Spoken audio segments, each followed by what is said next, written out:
Hi, I'm Patrick Sullivan. This is Recurring Insight, and for this episode, I'm going to be talking about Mutavault.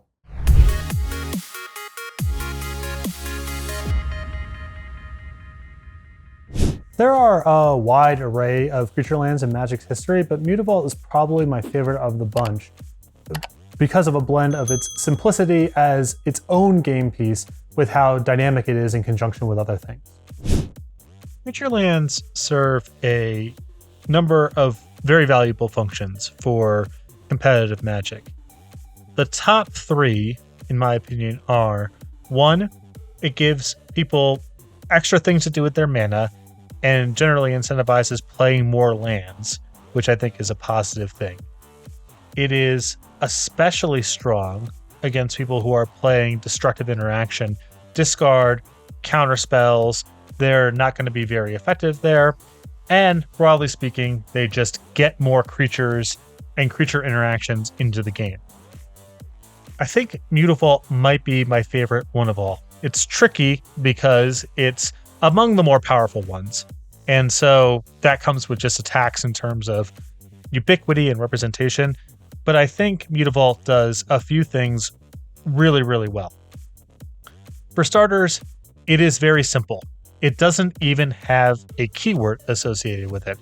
One of the biggest costs of creature lands is just sort of the complexity burden. Typically, you're trained not to pay that much attention to the lands. And so stuff that can be animated into a creature out of nowhere, stuff with keywords, stuff that's particularly effective as a surprise blocker, there is a complexity toll there that is not ideal. Mutavault is very, very simple. In fact, it might be the most simple of all of the creature lands as an isolated game piece. By itself, it has no powers. But it's also the most dynamic.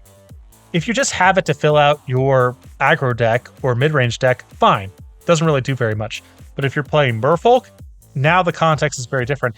And that context is different than if you're playing humans, or playing goblins, or playing elves, or whatever the other creature type synergies are. So that's really brilliant. The simplicity blended with the dynamicism is a characteristic that I believe is unique to Mutavault among creature lands. The biggest problem that I have with it is that it's colorless. That's not intrinsically a problem, but it means that creature decks that want to enable it are typically going to be one color.